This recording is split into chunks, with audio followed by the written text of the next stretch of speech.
Jawa Barat, yaitu sebuah hujan dari sebuah oleh Jumat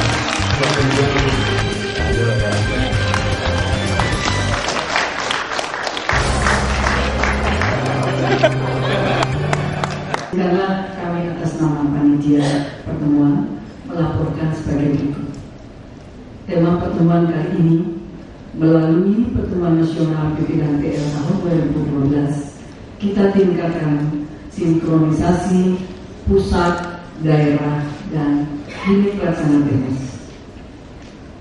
Tujuan pertemuan secara umum meningkatkan sinkronisasi kegiatan di pusat, daerah, dan UPT untuk mencapai target program PP dan PL. Tujuan khususnya: 1. Meningkatkan koordinasi dan keterpaduan pelaksanaan program pengendalian penyakit dan penyihatan lingkungan di pusat, daerah, dan UPT. 2. Mengevaluasi pelaksanaan program PP dan PL tahun 2011 sebagai bahan untuk penyesuaian rencana pelaksanaan kegiatan tahun 2012 dan masukan rencana kegiatan tahun 2013. 3. Mengenali hambatan dan tantangan pelaksanaan program PP dan PL di pusat dan daerah, khususnya dalam percepatan pelaksanaan kegiatan tahun 2012. 4. Mengidentifikasi kebijakan operasional sebagai bahan rencana kerja pemerintah atau RKP dan rencana kerja bidang pengendalian PP dan PL tahun 2013. Mengidentifikasi tahapan exit strategi pembiayaan program PP dan PL. 6. Mensosialisasikan kebijakan nasional Kementerian Kesehatan serta proses adopsi dan adaptasi di bidang PP dan PL. 7. Meningkatkan komunikasi dan informasi antara pusat, provinsi, dan UPT dalam pelaksanaan program PP dan PL. 8. Merumuskan upaya dan pendekatan pemecahan masalah dan inovasi pelaksanaan program PP dan PL di pusat, provinsi, dan UPT. 9. Membangun dan menguatkan kembali komitmen dalam pelaksanaan program PP dan PL yang berdaya guna dan berhasil.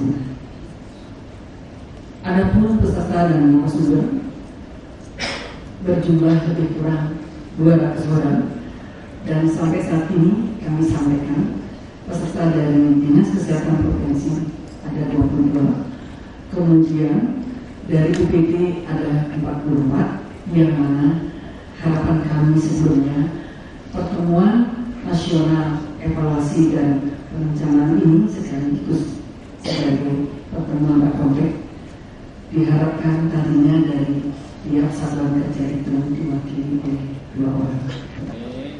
Puji syukur kehadiran Allah SWT pada malam hari ini kita diberikan kesempatan untuk bersilaturahmi mengunjungi Kota Bandung, ibu kota Provinsi Jawa Barat, salah satu provinsi yang ada di Indonesia dengan jumlah penduduk terbesar sampai saat ini, karena data di kami per awal Januari 2012 mempunyai penduduk sebesar 43.021.865 jiwa, atau hampir dengan seperlima penduduk yang ada di Indonesia.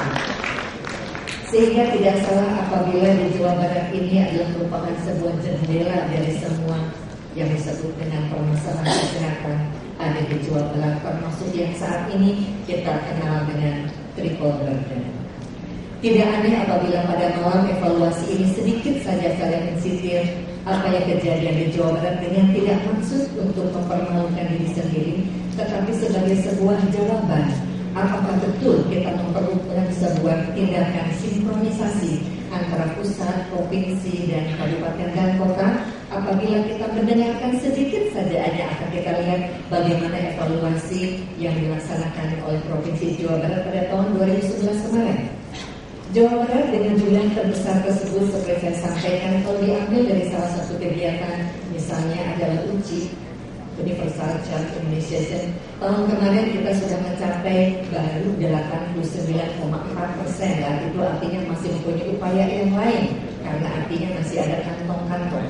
Sehingga tidak heran apabila pada tahun kemarin secara mengagetkan Jawa Barat pun menemukan kasus difteri, walaupun tidak sebesar kasus di Jawa Timur, tetapi ada 4 kasus kita katakan di sini, dan hasil deteksi ternyata ada karier difteri, dan itu justru dari mereka yang datang dari, mohon maaf kalau teman-teman sahabat saya, saudara saya dari Jawa Timur, dari saudara yang bawa dari Jawa Timur. Sehingga tepatlah kalau kita mengadakan sinkronisasi, karena ternyata penyakit tidak bisa dapat begitu saja tanpa koordinasi di antara kita.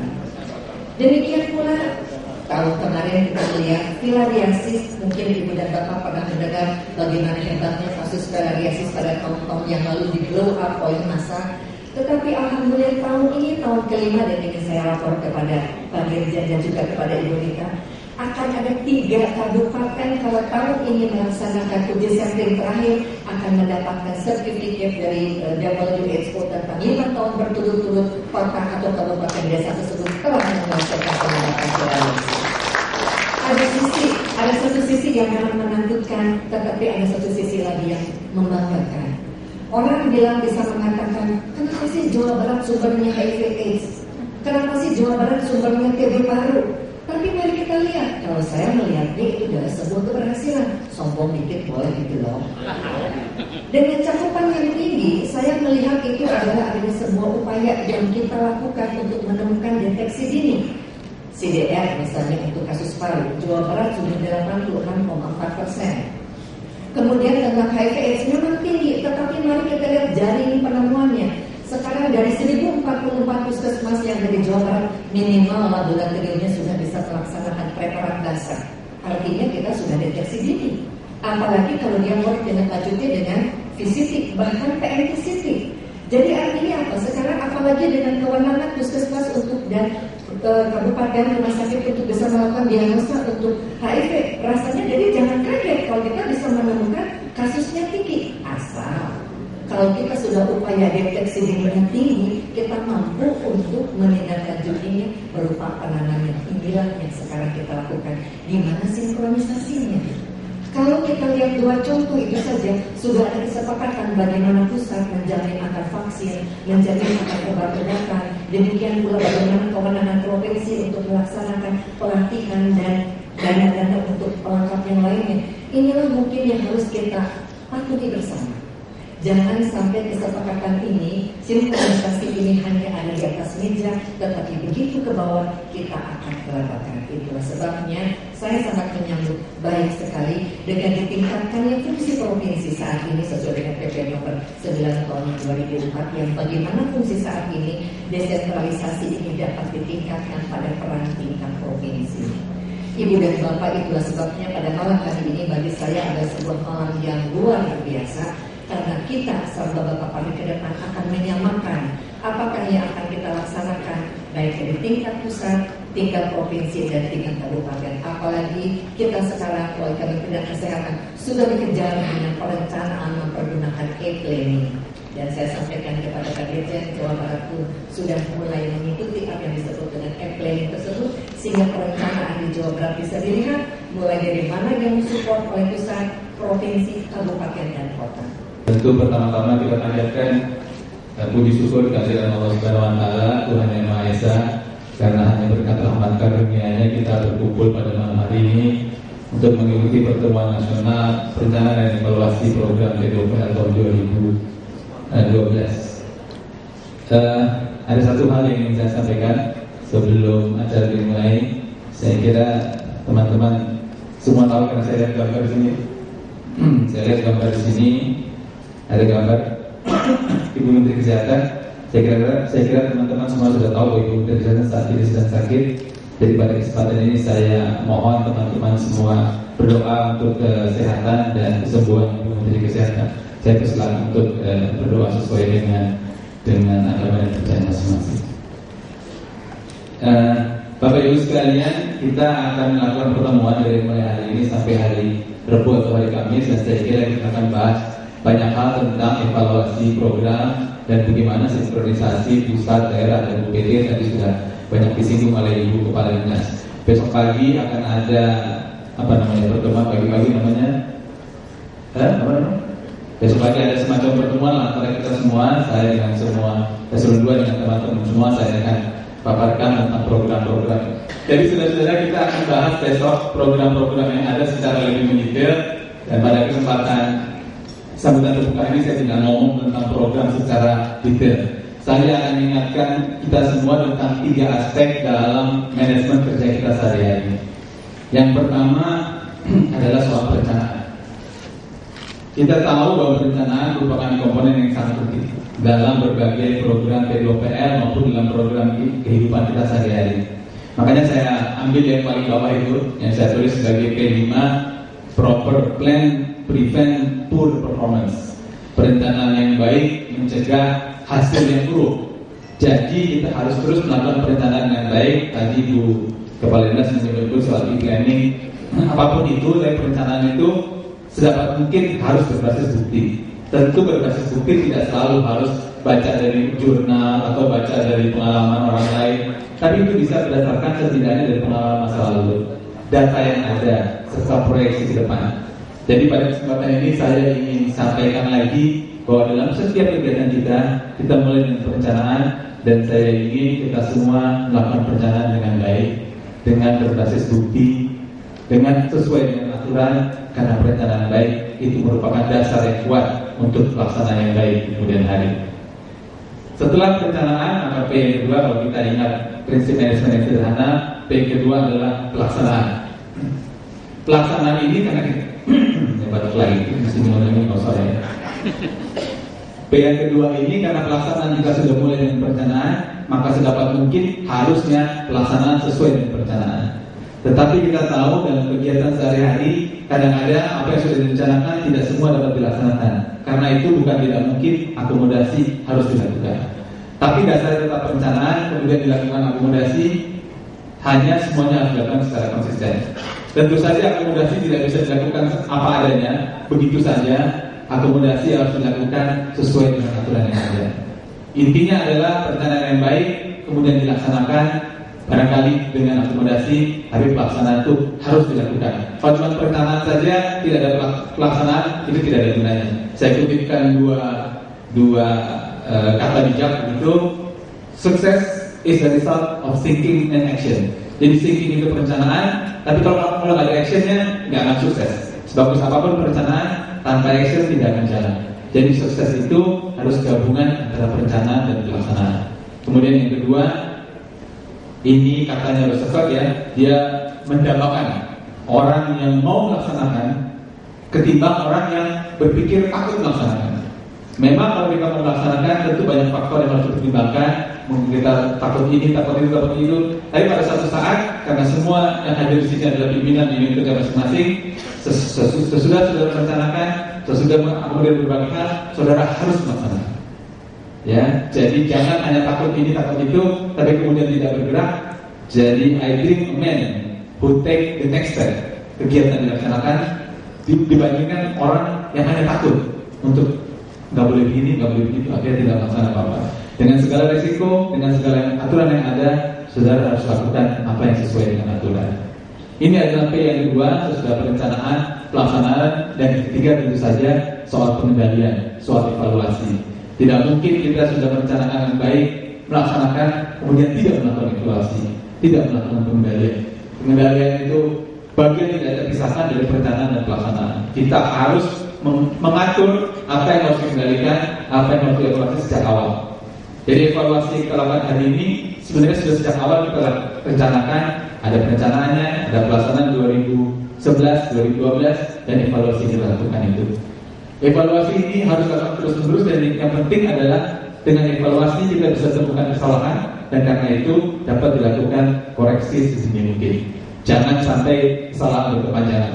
Koreksi sedini mungkin dilakukan, dan tentu saja evaluasi itu bukan hanya evaluasi keuangan, tapi juga evaluasi program, evaluasi administrasi, dan evaluasi pencapaian indikator. Saudara-saudara sekalian, besok kita akan bicarakan banyak tentang indikator apa saja yang harus kita capai dan kita evaluasi kita sudah sampai mana dan apa yang harus kita lakukan lagi supaya indikator itu tercapai. Itu 3P yang ingin saya sampaikan: perencanaan, pelaksanaan, dan pengendalian. Dan yang kemudian sehubungan dengan tema kita soal hubungan antara pusat dan daerah, maka saya sampaikan kembali bahwa tentu saja dalam era otonomi ini kita tahu bahwa kesehatan sudah didesentralisasikan ke daerah dan sudah ada kewenangan wajib standar pelayanan minimal. Saya kira semua orang sudah tahu, teman-teman kepala dinas juga sudah tahu, teman-teman dari dinas kesehatan juga sudah tahu. Jadi sekarang ini di P2PL ini ada milis baru ya, apa istilahnya? Milis antara kabit apa namanya ya? Kabit P2PL seluruh Indonesia. Mungkin ibu kepala dinasnya nggak tahu, tapi anak buahnya bergosip, gitu ya. Buat saya bermanfaat. Kenapa bermanfaat? Karena saya tahu apa yang terjadi di daerah, dan saya tahu juga kalau direktur saya kabur ke daerah, fotonya kelihatan. Jadi mereka nggak mungkin kabur dong, karena ketahuan sama saya dari pagi. Agak heran kenapa bisa Pak Bintun ada di Donggala. Saya kira orang mau ke Bandung udah bisa di Donggala, makanya saya suruh cek, ternyata dia susah di sini walaupun dari pagi di Donggala, gitu. Nah, ini penting sebenarnya kerjasama antara masing-masing dinas kesehatan. Tadi Bu Kepala Dinas menyebutkan antara Jawa Timur kebetulan kasus difteri yang disebut, tapi salah satu contoh di mana masing-masing daerah itu perlu bekerjasama satu dengan lainnya ya. Walaupun bentuknya masih bentuk milis kepala bidang, tapi saya kira itu bisa kita pererat lagi, dan saya minta teman-teman di UPT untuk mensupport daerah di tempat kerja masing-masing sehingga hubungan antara pusat dan daerah serta hubungan antara masing-masing daerah dapat berjalan dengan baik. Saya kira semua juga sudah tahu bahwa dana alokasi khusus pada tahun mendatang akan berubah sistemnya, gitu ya. Dan ini yang saya ingin titipkan tentu saja kepada kepala dinas yang hadir ataupun dari dinas kesehatan agar dana alokasi khusus itu dilakukan dapat menunjang program P2PL dengan sebaik-baiknya. Bapak Ibu saudara-saudara, kita tahu bahwa banyak kegiatan di P2 pengendalian penyakit dan pencegahan lingkungan ini yang bersandar pada bantuan luar negeri. Kita harus sadar bahwa bantuan luar negeri itu tidak dapat terus-terusan begitu.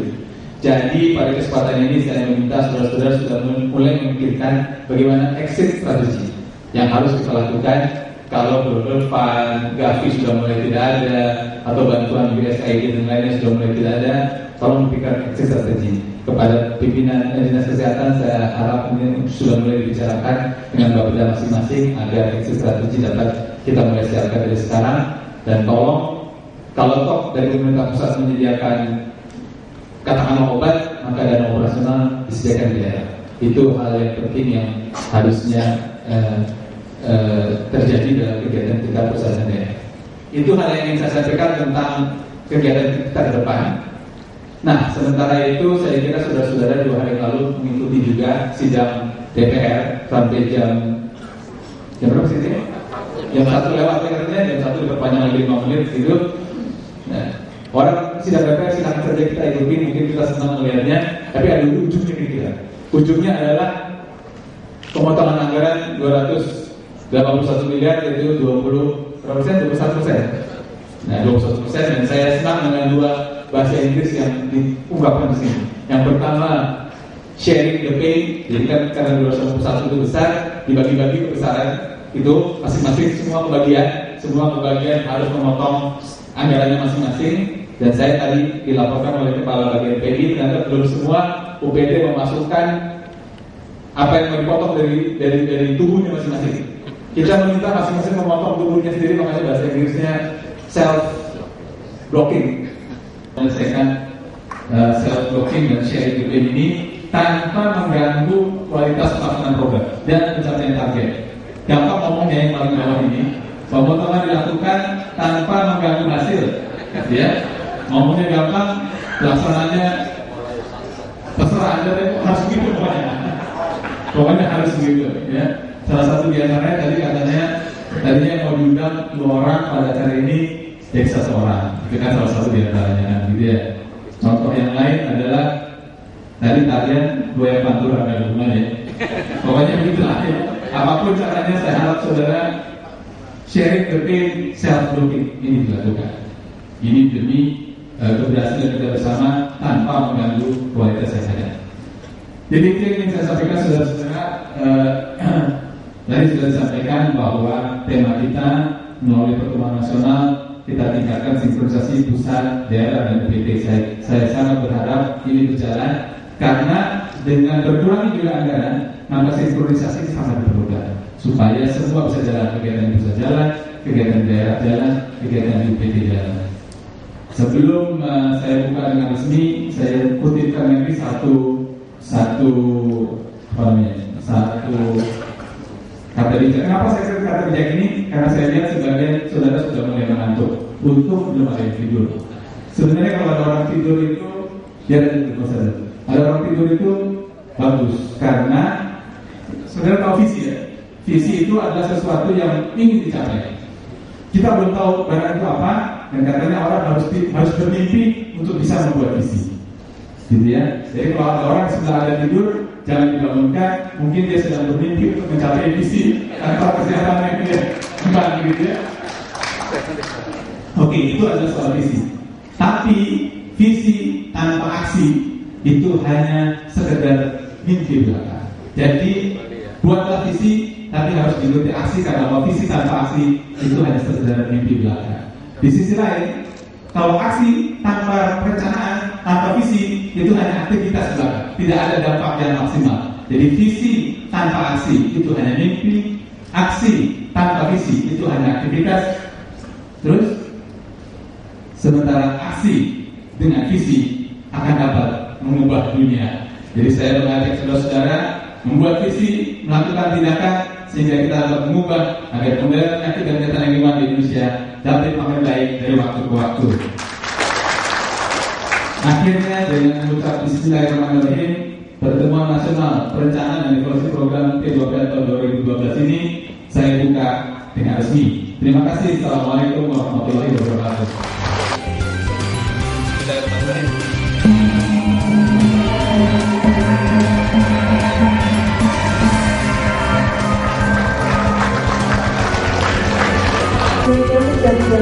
Penyerahan kepada Kepala Dinas Kesehatan Provinsi Nanggawan dan Gorontalo.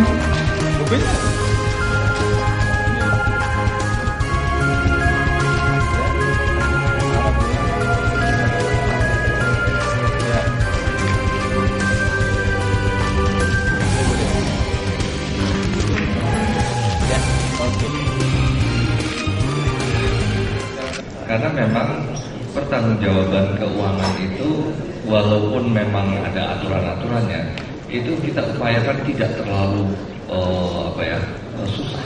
Kadang-kadang ada tempat-tempat yang memang menjadi susah karena tuntutan dari pimpinan kabupatennya sendiri.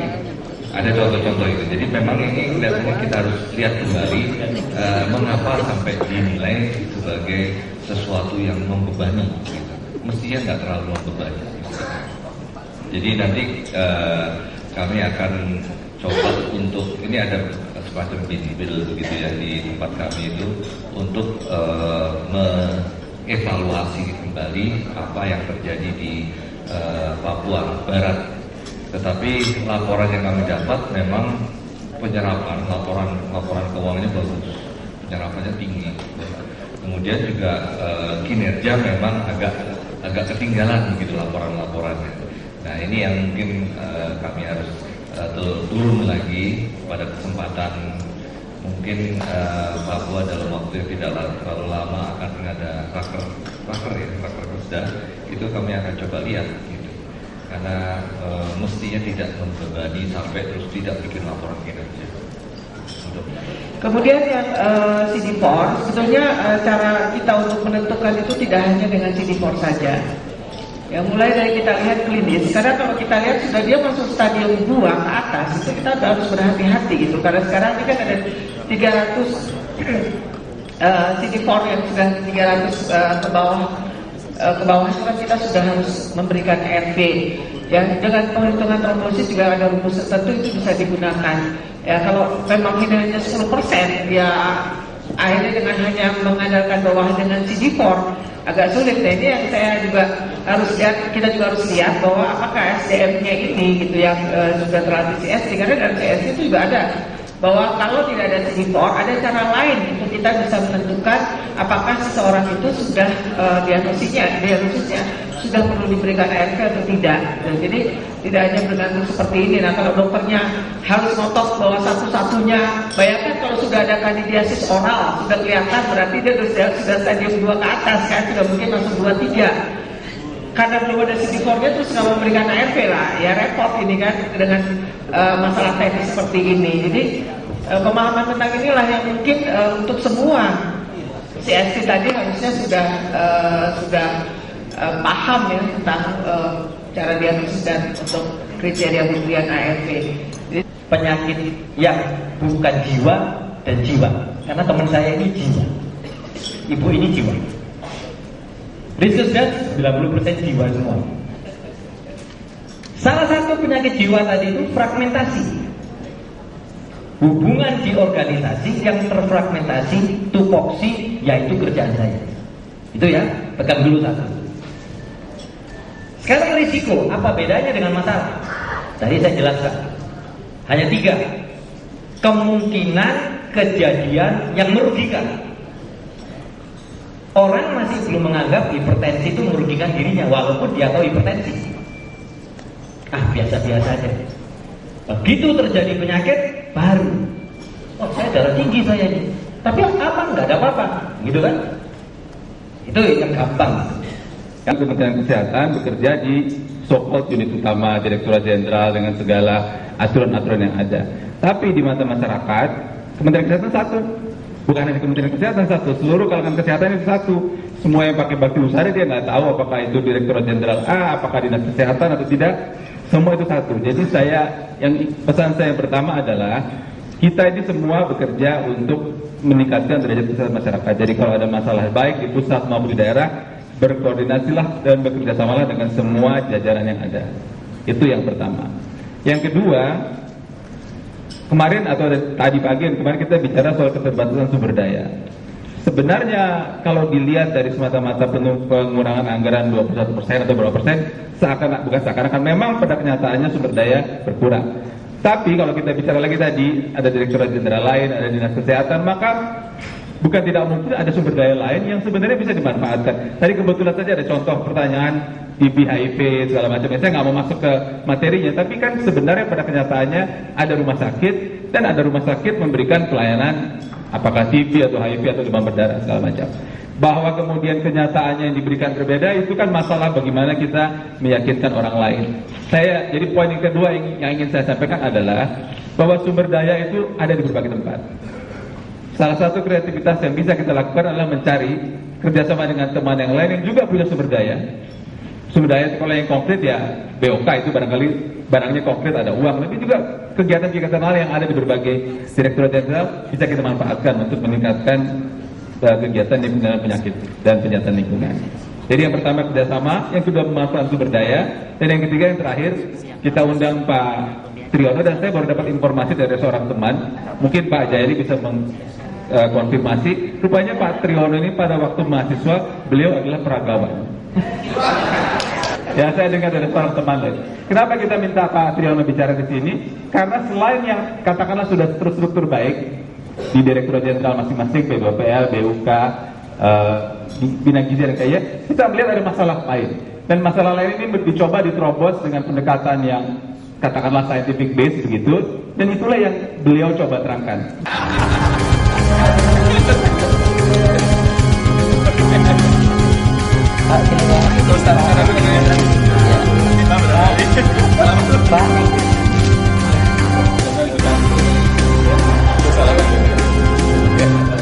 Pemahaman dan implementasi itu melalui wawancara dan observasi. Tapi sebagai info, sekarang ini ada pedoman baru yaitu penilaian mandiri pelaksanaan informasi birokrasi, di mana pada bulan April ini akan dilaksanakan sosialisasi yang focal point-nya adalah itjen dari masing-masing kementerian, dan bisa juga dibentuk asesor di masing-masing unit utama. Itu nanti untuk menilai penilaian mandiri dari pelaksanaan RB kita di Kemenkes. Kelengkapan itu. Jadi semua transaksi baik penerimaan dan belanja, aset, kewajiban harus semuanya dilaporkan. secara lengkap itu, ya. Jadi masih ada PNBP yang tidak dipungut, masih ada PNBP yang digunakan langsung, masih ada, masih ketemu, ya. Masih ada PNBP yang terlambat di store, masih ketemu nih. Tolong nih teman-teman yang pemungut PNBP, ya, ada KKP, ada BTKL, gitu ya. Harusnya nggak boleh terjadi lagi nih. PNBP itu ya harus dipungut, dicatat dan dilaporkan, disetorkan ke kas negara. Saya kira itu. Jadi ada hal-hal yang memang masih terjadi.